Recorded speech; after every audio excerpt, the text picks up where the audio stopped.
देखिए, आज हम आपको प्रोज गद्य विभाग से चैप्टर 16 कहानी भोला राम का जीव पढ़ाने जा रहे हैं।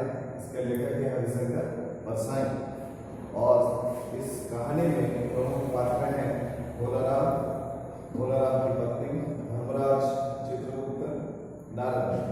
ये इस कहानी के कुछ प्रमुख पात्र। देखिए, नारद मुनि के बारे में हमने आपको कल बताया था। ये एक ब्रह्मर्षि हैं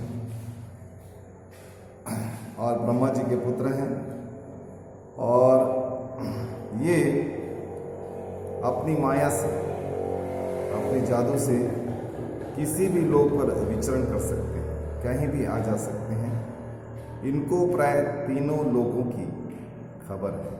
धरती, आकाश और पाताल, तीनों लोगों की इनके पास खबर रहती है। खबरची है और हर कोई इनका आदर सम्मान करते हैं। हर देवी देवता इनका आदर सम्मान करते हैं और इनको ब्रह्मर्षि के नाम से सब जानते हैं और इसी नाम से वो प्रसिद्ध हैं। तो कल इस कहानी को हमने आरंभ किया था और आरंभ करते हुए आपको हमने कल बताया कि धर्मराज लाखों वर्षों से असंख्य आदमियों को कर्म और पैरवी के आधार पर स्वर्ग या नरक प्रदान करते थे, परंतु ऐसा कभी नहीं हुआ कि कोई यमदूत किसी व्यक्ति का जीव लेने के लिए जाए और वह जीव धर्मराज के पास ना पहुँचे। भोला राम की मृत्यु 5 दिन पूर्व हुई थी, परंतु उसका जीव अभी तक धर्मराज के पास नहीं पहुंचा था। उसे लेने गया दूत भी लापता था। चित्रगुप्त बार बार अपना हिसाब किताब देख रहे थे ताकि यदि गलती हो तो पकड़ में आ जाए। गलती कोई नहीं थी, सारा लेखा जोखा सही था। उसी समय दरवाजा खुलता है और एक विकृत चेहरा वाला यमदूत बदहवास सा आता है। उसे देखते ही चित्रगुप्त पूछते हैं कि वह इतने दिन तक कहाँ था और भोला राम का जीव कहाँ है। यमदूत हाथ जोड़कर बताता है कि भोला राम का जीव उसे चकमा देकर कहीं चला गया है। जब 5 दिन पूर्व वह उसके जीव को लेकर स्वर्गलोक की यात्रा करने लगा तो उसके चुंगल से छूटकर ना जाने कहाँ गायब हो गया। इस 5 दिनों में उसने सारी दुनिया छान डाली, परंतु उसका कहीं पता नहीं चला। धर्मराज क्रुद्ध होकर कहते हैं, जीव को लाते लाते तू बूढ़ा हो गया है, फिर भी मामूली बूढ़े आदमी के जीव ने कैसे तुझे चकमा दे दिया। दूत अपनी सफाई में कहता है कि उसके कुशल हाथों से बड़े बड़े वकील भी नहीं छूटे, नहीं बचे। ना जाने इस बार कैसा इंद्रजाल या जादू हो गया। धर्मराज को चित्रगुप्त बताते हैं कि धरती पर आजकल भ्रष्टाचार व लूटपाट बहुत हो रहा है। रेलवे द्वारा भेजे गए फल और होजरी के पार्सल के मोजे रेलवे के कर्मचारी उड़ा ले जाते हैं और उनके अधिकारी इसका आनंद उठाते हैं। मालगाड़ी के डिब्बे गायब कर दिए जाते हैं। एक और बात हो रही है कि राजनीतिक दलों के नेता अपने विरोधी नेता को उड़ाकर कहीं अपहरण करके कहीं बंद कर देते हैं। कहीं ऐसा तो नहीं कि भोला राम के जीव को किसी विरोधी व्यक्ति ने उड़ा दिया हो ताकि मरने के बाद उसकी खराबी ना कर सके। धर्मराज चित्रगुप्त की ओर व्यंग करते हुए कहते हैं, उसकी भी रिटायर्ड होने की उम्र आ गई। भोला राम जैसा तुच्छ मामूली निर्धन दरिद्र को किसी से क्या लेना देना होगा। कौन उसका दुश्मन होगा, कौन उसका रिपु होगा। उसी प्रकार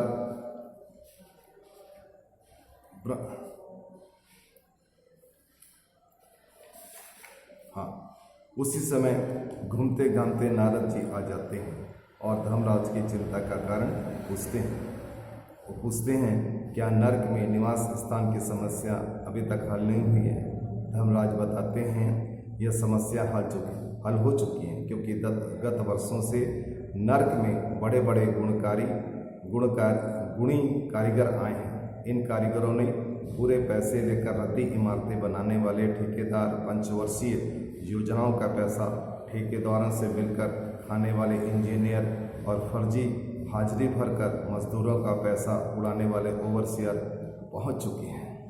इन लोगों ने बहुत शीघ्र ही नरक में नई नई इमारतें खड़ी कर दी हैं और धर्मराज भोलाराम के जीव वाले समस्या नारद मुनि को कहते हैं।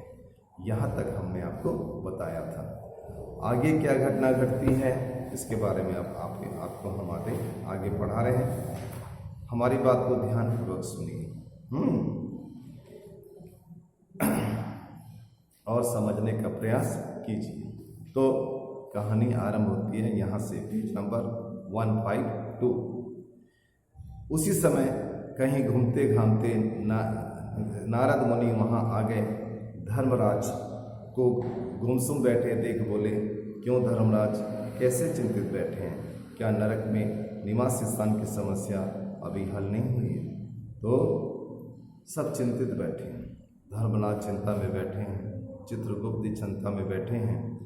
तभी वहाँ अचानक नारद मुनि आ जाते हैं और धर्मराज को गुमसुम और चिंतित बैठा देखकर पूछते हैं, धर्मराज क्यों चिंतित बैठे हैं?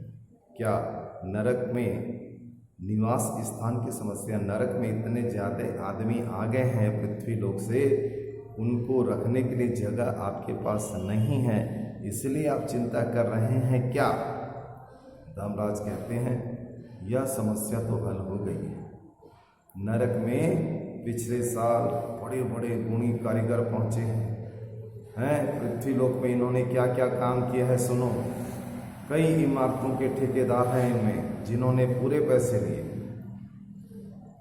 इमारतों के ठेकेदार जिन्होंने सरकार से पूरे पैसे लिए और रद्दी इमारतें बनाई, घटिया इमारतें बनाई। बड़े बड़े इंजीनियर भी नरक में आए हैं जिन्होंने ठेकेदारों के साथ मिलकर पंचवर्षीय योजनाओं का पैसा खा गया। ओवरसियर भी हैं जिन्होंने उन मजदूरों की हाजिरी भरकर पैसा उड़ाया जो कभी काम पर आए ही नहीं। तो भारतीय समाज में, भारत देश में किस प्रकार का भ्रष्टाचार हो रहा है, ये उसके ज्वलंत उदाहरण है। आज जितने भी ठेकेदार हैं, जितने भी बड़े बड़े इंजीनियर हैं, जितने भी बड़े बड़े ओवरसियर हैं, क्या कर रहे हैं? सब भ्रष्टाचार कर रहे हैं। किस प्रकार भ्रष्टाचार कर रहे हैं ये देखिए बता रहे हैं। साफ साफ उनकी पोल खोली गई है कि भारत में जो बड़े बड़े ठेकेदार हैं वे क्या कर रहे हैं? सरकार से ज़्यादा पैसा ले रहे हैं और घटिया से घटिया इमारतें बना रहे हैं। बड़े बड़े इंजीनियर हैं जो ठेकेदारों के साथ मिलकर पंचवर्षीय योजनाओं का पैसा खा रहे हैं, देश का पैसा खा रहे हैं। ओवरसियर को देखो, उन्होंने मजदूरों का पैसा हड़प किया, ऐसे मजदूरों का पैसा खाया जो कभी ड्यूटी पर आए ही नहीं, जिन्होंने कोई काम किया ही नहीं। फर्जी मजदूरों के नाम से कागजी काम करके ओवरसियर ने सारा पैसा खा लिया है। तो भोला समस्या ये है। क्या समस्या? नारद मुनि को समस्या बताते हुए धर्मराज कहते हैं भोलाराम नाम का एक मामूली इंसान था जिसका जीव चकमा देकर भाग गया है। यमदूत सारा ब्रह्मांड, सारी दुनिया छान मारा है, परंतु उसका कहीं पता नहीं मिला है। लापता हो गया, भोलाराम का जीव गुमशुदा हो गया है, कहीं गायब हो गया है और हमको नहीं मिल रहा है, और हम इसीलिए ज़्यादा परेशान हैं। अगर ऐसा होने लगा तो पाप पुण्य का भेद ही समाप्त हो जाएगा। नारद ने पूछा, हाँ, भोला राम का कोई इनकम टैक्स बकाया था क्या?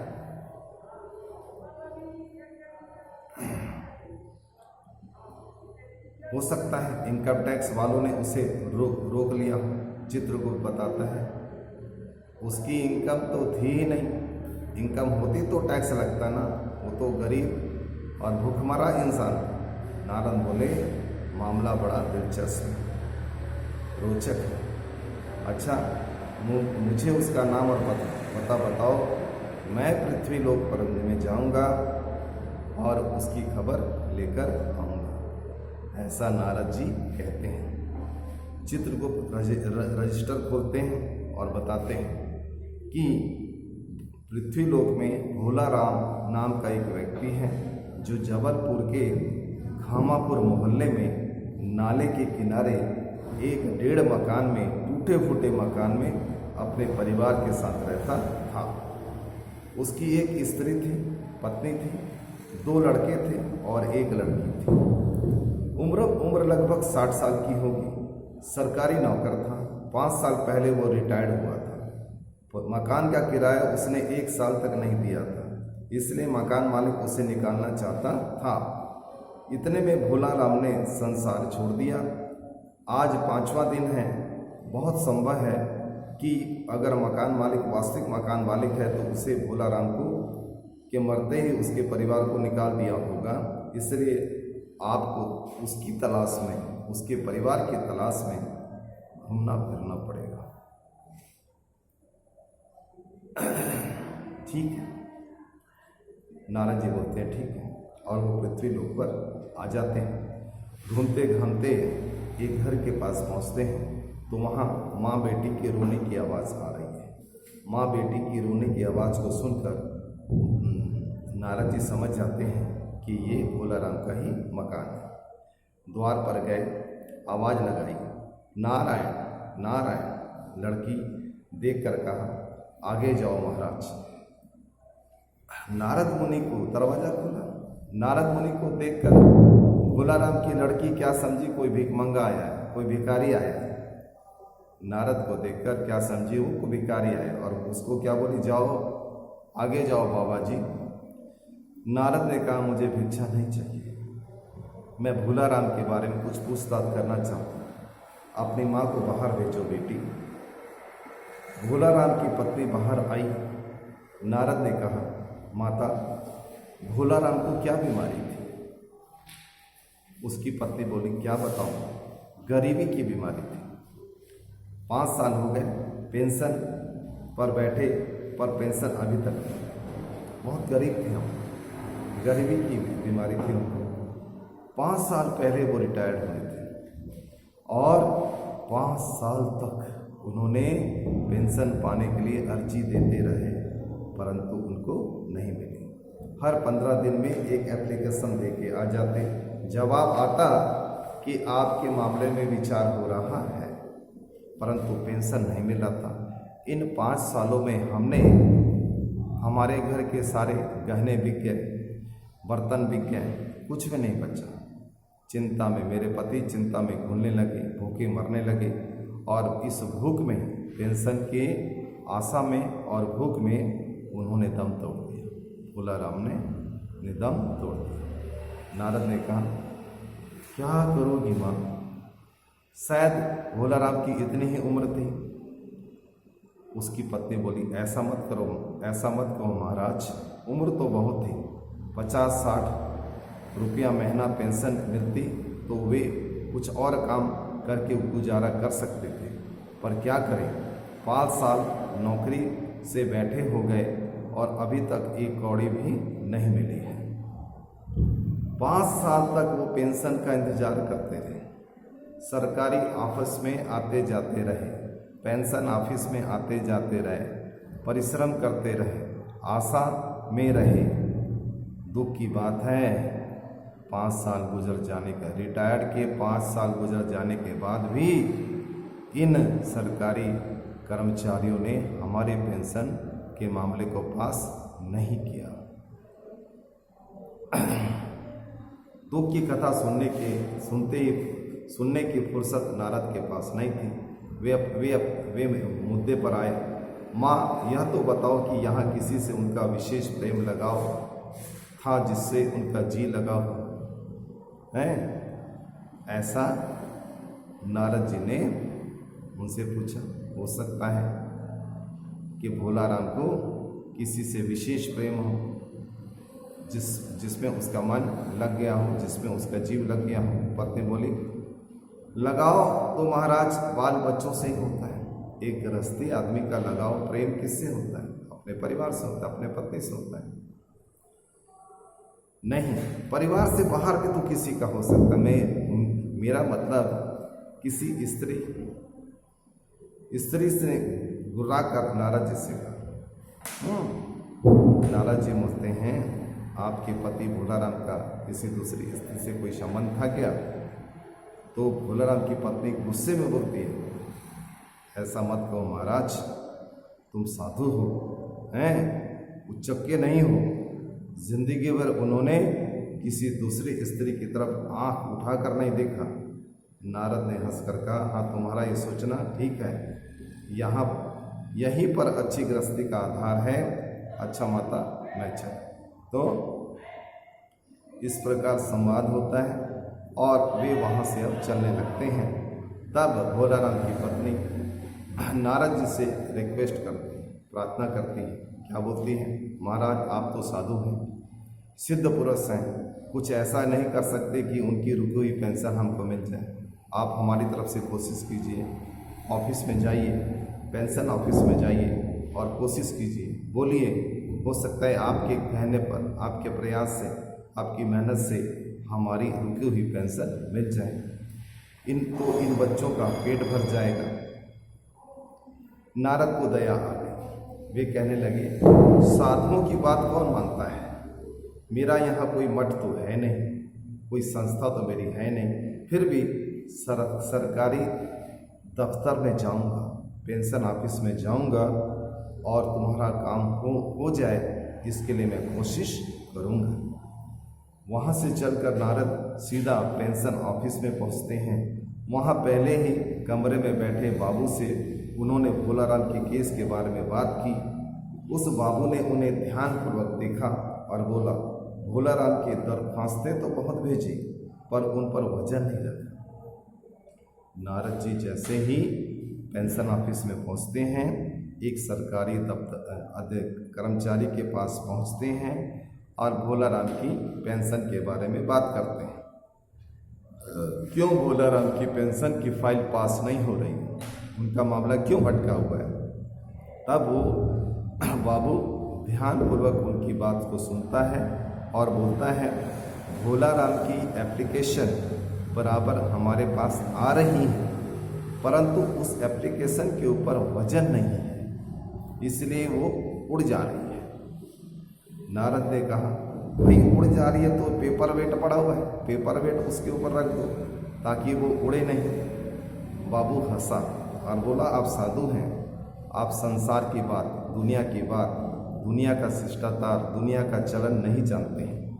ये एप्लीकेशन जो है वो पेपर वेट से नहीं दबती, इनके ऊपर रिश्वत का वजन रखना पड़ता है। खैर, आप जाइए, कमरे के दूसरे बाबू से मिल लीजिए। नारद दूसरे बाबू के पास गए, फिर तीसरे बाबू के पास गए, फिर चौथे बाबू के पास गए। इस प्रकार वो बाबू के पास जाकर अपनी समस्या को बता रहे थे। भोला राम के पेंशन के काम को कर देने की प्रार्थना कर रहे थे। तो 25-30 बाबुओं का चक्कर उन्होंने लगा दिया। तब चपरासी ने उनको अपने पास बुलाकर कहा, महाराज, आप किस झंझट में पड़े? इस तरह आप अगर बात करते रहे तो ये 1-2 साल चक्कर ही लगाते रहोगे। यदि आपको काम करवाना है तो आप सीधे बड़े साहब के पास, बड़े बाबू के पास जाइए, उनसे मिल लीजिए, आपका काम हो जाएगा। नारद बड़े साहब के कमरे में पहुँचे। बाहर चपरासी ऊँघ रहा था, सो रहा था, इसलिए उन्हें नारद जी ने नहीं छेड़ा। विजिटिंग कार्ड कि आया देख साहब बड़े नाराज हुए कि ये आदमी बिना विजिटिंग कार्ड के आ गया है। नाराज हुए कि नारद जी के ये यकायक आ जाने से वो नाराज हुए, क्योंकि नारद जी ने आने के लिए परमिशन नहीं मांगा, विजिटिंग कार्ड भी नहीं बताया है। मंदिर में जैसे हम आराम से आते जाते हैं वैसे धड़ल्ले से आ गए। तो नारद जी पर नाराज होकर वो बोले, कैसे आप अंदर आ गए? आपने अपने आने की चिट भी हमको नहीं भेजी। नारद जी ने कहा, कैसे भेजता, तुम्हारा चपरासी तो बाहर सो रहा था, क्या काम है? साहब ने पूछा। नारद जी ने भोला राम का पेंशन केस बताया। साहब बोले, आप तो वैरागी हैं, साधु हैं, दफ्तरों के रीति रिवाज शिष्टाचार को नहीं जानते। असल में भोला राम ने गलती की। भाई यह तो एक मंदिर है, यहाँ भी दान पुण्य करना पड़ता है। आप भोला राम के आत्मी मालूम होते हैं। भोला राम की दरख्वास्तें उड़ रही हैं, उन पर वजन रखिए। साहब समझाते हैं नारद जी को कि आप वैरागी आदमी, साधु संत हैं, ब्रह्मचारी हैं और माँ हर्षि हैं। आप ऑफिस के शिष्टाचार, ऑफिस के नियम, ऑफिस के रीति रिवाज को नहीं जानते हैं। वो भोला राम ने बहुत गलती की है भाई। हमारा ऑफिस भी एक मंदिर है, यहाँ भी कुछ चढ़ाना पड़ता है। जैसे मंदिर में हम जाते हैं तो दान पेटी में कुछ दान करते हैं, भगवान के चरणों में कुछ अर्पित करते हैं, तब हम भगवान से जो भी प्रार्थना करते हैं उसका फल हमको देर सवेर में मिलता है। तो ये भी एक मंदिर है, हमारा ऑफिस भी एक मंदिर है, यहाँ भी दान पुण्य करना पड़ता है, कुछ पैसे कुछ चढ़ाना पड़ता है। लगता है आप भोला राम के शुभचिंतक हैं, इसलिए आपसे कहता हूँ कि आप भोला राम की दरख्वास्तों के ऊपर वजन रखिए, रिश्वत रखिए। नारद ने सोचा, फिर ये वजन की बात आ गई, वजन की समस्या बड़ी भयंकर है। तो साहब बोले, ठीक है सर, ये सरकारी मामला है, पेंशन का केस 20 दफ्तर में चलता है, देर लग ही जाती है। 20 बार एक ही बात को 20 जगह लिखना पड़ता है, तब बात पक्की होती है। जितनी पेंशन मिलती है उतने ही स्टेशनरी भी लग जाती है। हाँ, जल्दी भी हो सकता है, ये काम जल्दी भी हो सकता है। साहब रुके। नारद जी ने कहा, क्या आप क्या कहना चाहते हैं? साहब ने कुटिल मुस्कान के साथ कहा, मगर वजन चाहिए। अगर आपको पेंशन का मामला जल्दी सलटाना है तो आप दरख्वास्त के ऊपर वजन रखिए। आप समझे नहीं, जैसे आपके पास सुंदर वीणा है, इसका भी वजन भोला राम की फाइल पर रखा जा सकता है। मेरी लड़की गाना बजाना सीखती है, उसे यह दे दूंगा। साधु संतों की वीणा से तो और अच्छे स्वर निकलते हैं। अब बाबू जान जाते हैं ये नारद मुनि के पास पैसा वैसा तो है, उसके पास एक कीमती चीज है वीणा। चलो वीणा को ही रिश्वत के रूप में, वजन के रूप में ले लेते हैं। तो वो चालाकी की और स्पष्ट रूप से समझाते हुए भोला राम नारद मुनि को बोले कि आप भोला राम की दरख्वास्त के ऊपर अपनी वीणा रूपी वजन रख दीजिए, इससे आपका काम जल्दी हो जाएगा। क्योंकि मेरी लड़की गाना बजाना सीख रही है, आपकी वीणा उसे दे दूंगा। आपकी वीणा में तो विशेष बात है, खासियत है, विशेषता है। दूसरी बात है, इसमें तो बहुत अच्छे स्वर निकलते हैं। नारद अपनी वीणा छीनते देख जरा घबराए। अरे नारद जी की सबसे प्रिय वस्तु क्या थी? वीणा थी, जिसको वो बजाते थे, भगवान का भजन करते थे, जिसकी मदद से।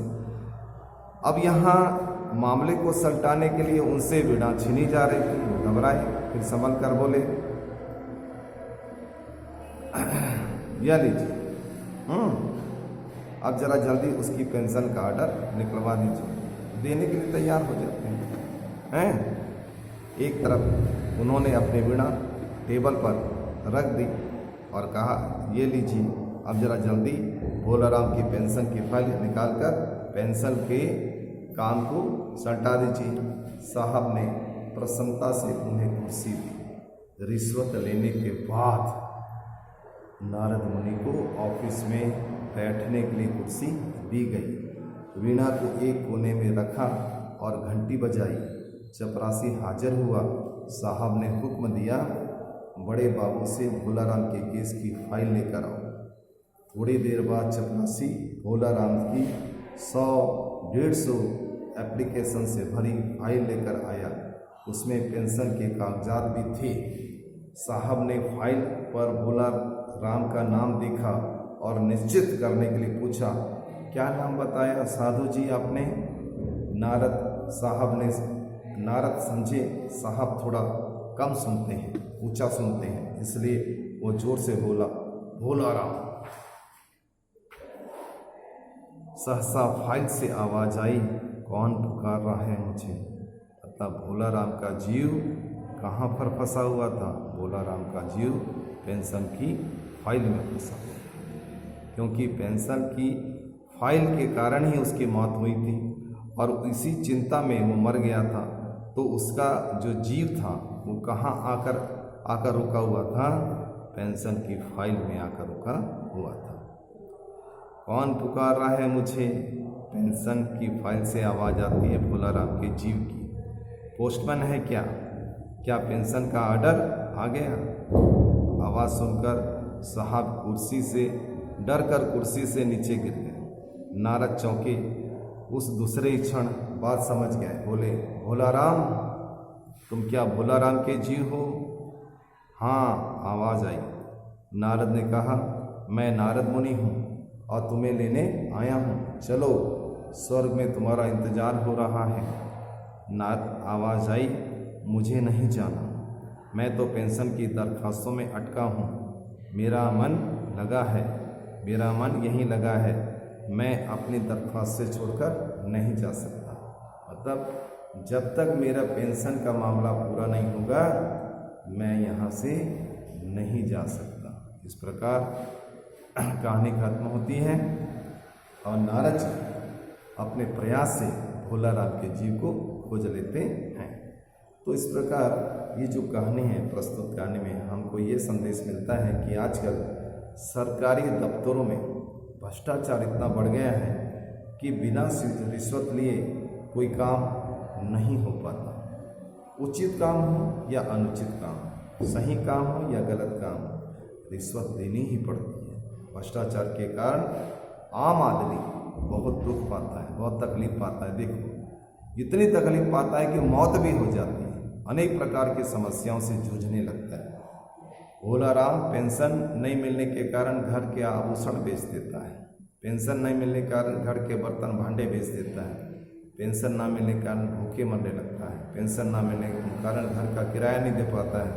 पेंशन ना मिलने के कारण उसकी मौत भी हो जाती है। लेकिन इन अफसरों को कोई प्रभाव पड़ता है क्या? नहीं।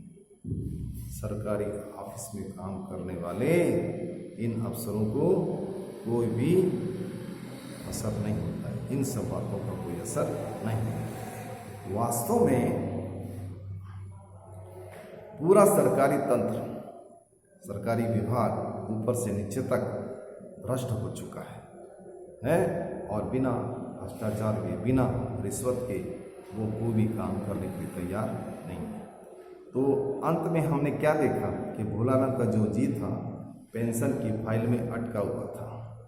वह उन दरखास्तों को छोड़कर कहीं नहीं जाना चाहता था जो उसने पेंशन प्राप्त करने के लिए दी थी। उसका मन वहीं लगा हुआ था। उसका कहना था कि वह उन दरखास्तों को छोड़कर कहीं नहीं जा सकता।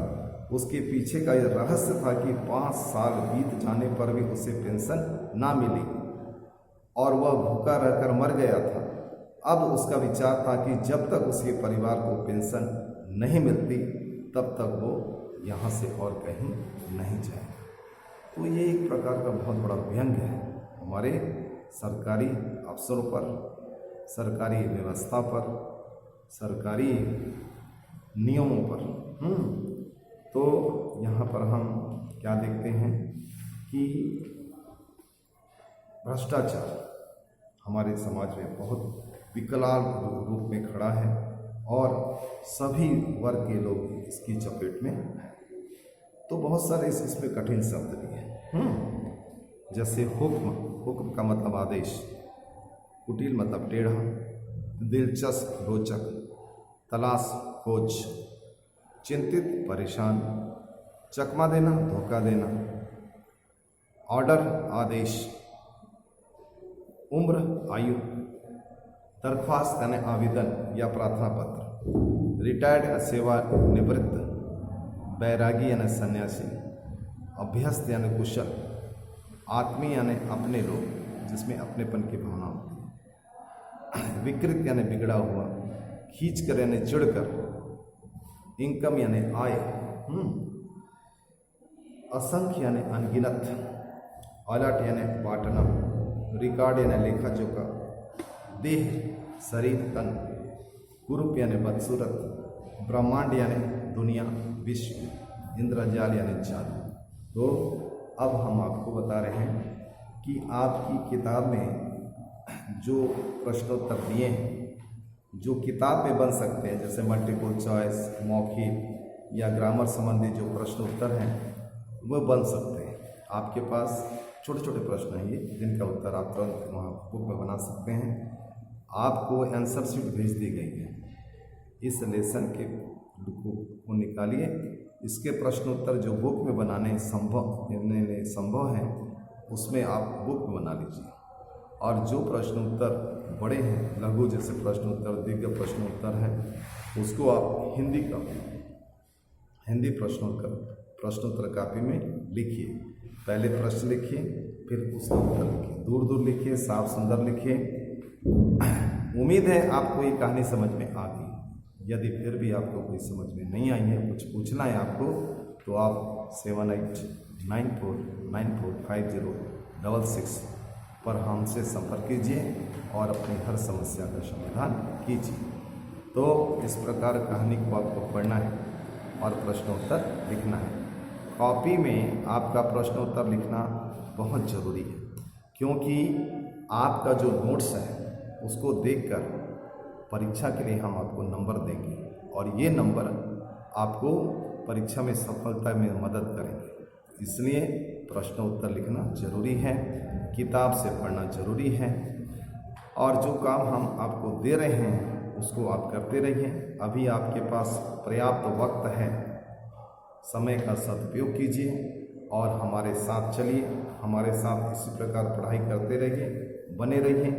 अगली क्लास में हम आपको ग्रामर पढ़ाएंगे, और ग्रामर ग्रामर बुक में भी प्रश्नोत्तर बनाने हैं।